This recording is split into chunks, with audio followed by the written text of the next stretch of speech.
Ada kabar besar nih buat para pegawai pemerintah di Indonesia. Hari ini, kita bakal beda bareng-bareng aturan main baru soal kontrak PPPK yang akan berlaku mulai tahun 2026.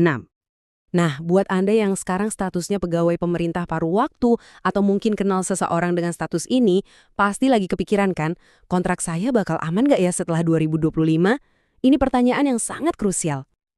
Jadi, mulai tahun 2026 nanti aturannya bakal berubah total. Peraturan baru ini memang akan memberikan kejelasan yang lebih. Tapi ada tapinya nih, standarnya juga bakal jadi jauh lebih ketat untuk keamanan kerja Anda.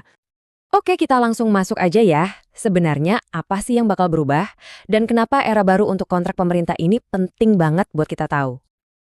Oke, pertama-tama kita harus paham dulu nih, status PPPK paruh waktu ini sebenarnya dibuat sebagai semacam jembatan nih untuk teman-teman ex-tenaga honorer.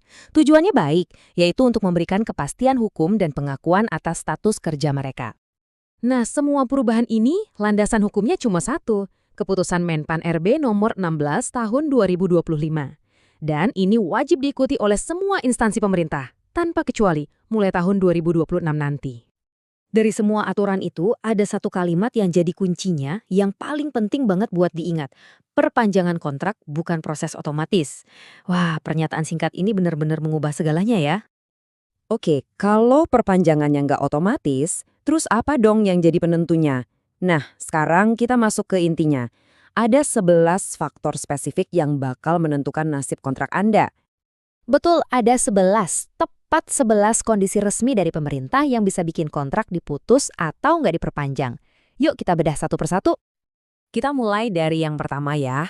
3 alasan awal ini sih cukup straightforward. Kontrak bisa berakhir karena hal positif, seperti dapat promosi jadi PPPK penuh waktu, atau karena pilihan pribadi seperti mengundurkan diri, dan yang terakhir karena kejadian tak terduga, yaitu meninggal dunia.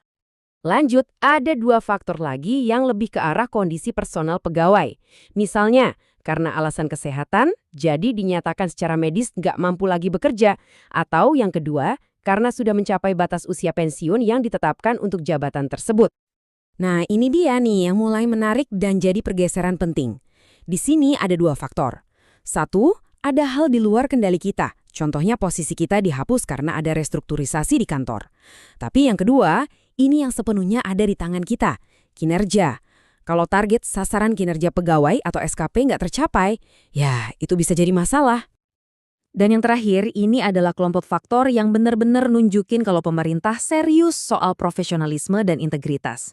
Pelanggaran disiplin berat, tindakan yang anti-Pancasila, terlibat politik praktis dengan menjadi anggota parpol, sampai kena hukuman pidana. Ini semua adalah red flag yang nggak ada toleransinya.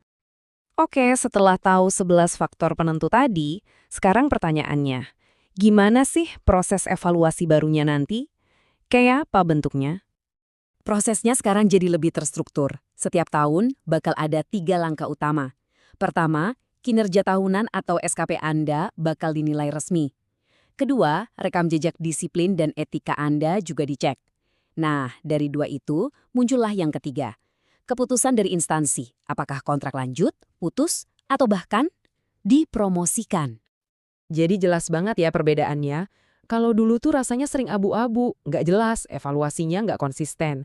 Sekarang, sistem barunya jauh lebih transparan. Semuanya jelas, terstandar, dan berdasarkan data kinerja sama disiplin yang bisa diukur. Dari ambiguitas ke akuntabilitas. Tapi penting banget buat dicatat ya, aturan baru ini bukan cuma soal ancaman pemutusan kontrak. Justru sebaliknya, ini juga membuka jalan buat kepastian karir. Buat pegawai yang kinerjanya bagus dan terbukti, sekarang ada jalur yang jelas banget untuk bisa dapat perpanjangan kontrak atau bahkan diangkat jadi PPPK penuh waktu. Oke, kita udah bahas detailnya. Sekarang, coba kita mundur sedikit dan lihat dari kacamata yang lebih luas. Sebenarnya, apa sih arti semua ini buat wajah pelayanan publik di Indonesia ke depannya?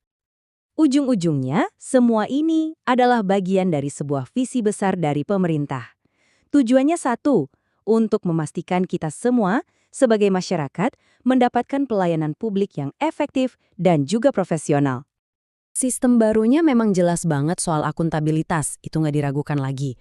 Tapi pertanyaan yang lebih besar dan mungkin paling penting adalah, apakah ini semua benar-benar akan menghasilkan layanan publik yang lebih efektif dan lebih baik buat kita semua? Nah, jawabannya baru akan kita lihat sama-sama mulai tahun 2026 nanti.